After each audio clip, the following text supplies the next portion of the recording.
Have you ever imagined what it would be like to be betrayed and sold by your own siblings, and still turn that pain into the greatest victory? This is the story of Joseph, a young man whose destiny changed an entire country. Stay until the end to discover how he rose from the depths of a prison to become the most powerful man in Egypt, second only to the Pharaoh. Subscribe to follow more videos about the Bible. Joseph was the favorite child of his father, the result of his deep love for his mother, who had already passed away. She was his father's greatest love. He was the only child they had together. He was treated with extra care, becoming the preferred child. This special affection was shown when his father gave him a richly ornamented coat, a symbol of honor and distinction, proving how much his father loved him. However, this act caused deep jealousy in his siblings. On top of that, Joseph had prophetic dreams given by God. In one of his dreams, he saw bundles of grain and stars bowing down to him. When he shared these dreams with his siblings, they became even angrier. To them, this was the height of arrogance. How could he dare suggest that he would become superior to them? This only ignited their rage and jealousy, and they excluded him from their activities. While they worked in the fields, Joseph was often left behind, treated as an outsider.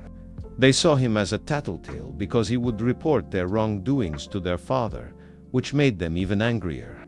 The favoritism from his father and his dreams only deepened the gap between him and his siblings. One day, the siblings decided to take drastic action. Driven by jealousy and hatred, they thought of killing him to end the problem once and for all. But one of his siblings intervened, suggesting they throw him into a pit instead, perhaps intending to rescue him later. While Joseph was trapped in the pit, a group of merchants passed by. Traveling to Egypt, one of the siblings suggested selling Joseph to the merchants, arguing that killing him was unnecessary when they could get rid of him and still profit. So, they sold him to the merchants for 20 silver coins, and Joseph was taken as a slave to Egypt. Despite being betrayed and separated from his family, Joseph remained faithful to God. In Egypt, he was bought by an official of the Pharaoh's guard, a high-ranking officer. Even in these difficult circumstances, Joseph excelled due to his integrity, abilities, and dedication. The official quickly noticed his potential and made him the overseer of his entire household. Everything seemed to be going well, but the official's wife, who was attracted to Joseph's good looks, began to pursue him. She made numerous attempts to seduce him. Despite her repeated advances, Joseph firmly rejected her, saying, "My master has entrusted me with everything he owns. There is nothing in this house that he has kept from me, except for you, because you are his wife. How could I do such a wicked thing and sin against God?" Joseph did not only resist her advances, but he also made sure to avoid her, refusing to be alone with her. His actions reflected both respect for his master and his faithfulness to God. One day, while no one else was around, the official's wife tried to grab him, urging him to sleep with her.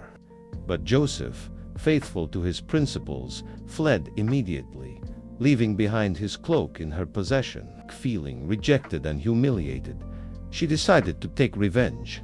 She began to scream and called the other servants, accusing him of trying to attack her, claiming that he ran away when she screamed for help. Later, when the authority returned, she repeated the lie, presenting the cloak as proof of the alleged aggression.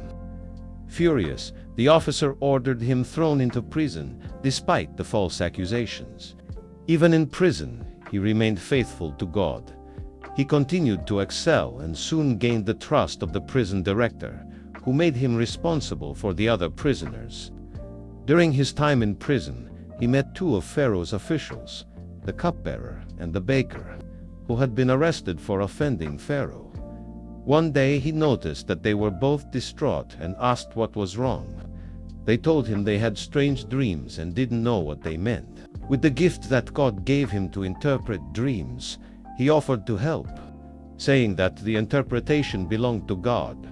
He listened as they both recounted their dreams and then provided an interpretation.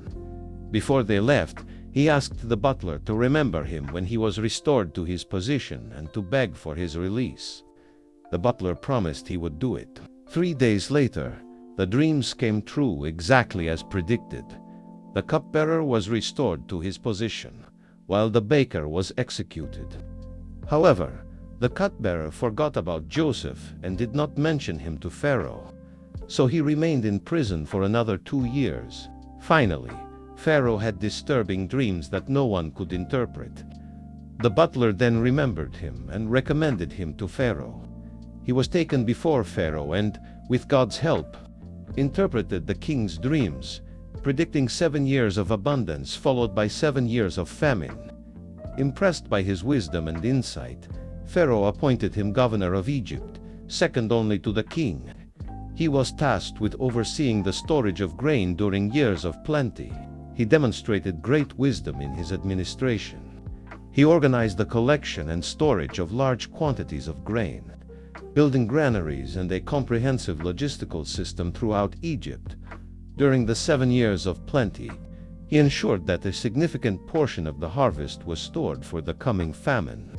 As the years of famine came, the scarcity of food spread beyond Egypt, reaching the land where Joseph's family lived.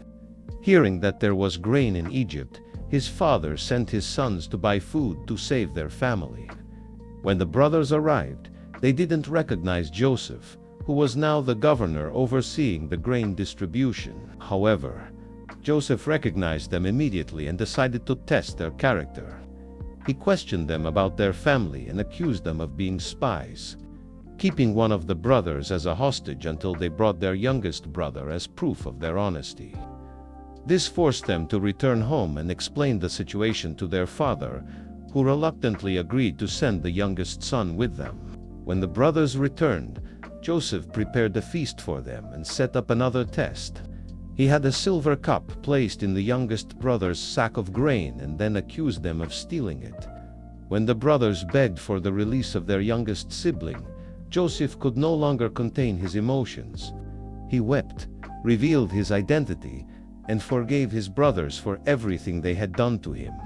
This reunion was full of emotion and reconciliation. Joseph explained that everything that had happened was part of God's greater plan to save many lives, including the survival of their family. He asked them to bring their father and the rest of their family to live in Egypt, where he could provide for them. So, his family moved to Egypt, where they thrived under Pharaoh's protection. After the family settled in Egypt, Joseph's father lived for 17 more years, blessing each of his sons and prophesying about the tribes that would come from them.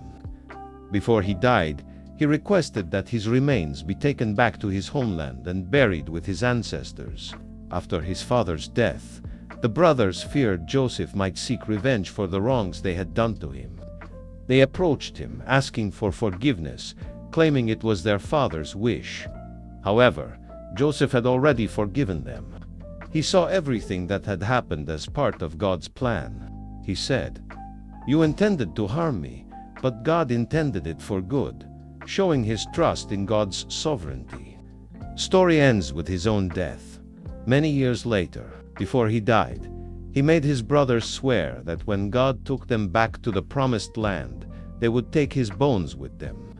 This promise was fulfilled centuries later, during the Exodus, when the people of Israel were freed from slavery.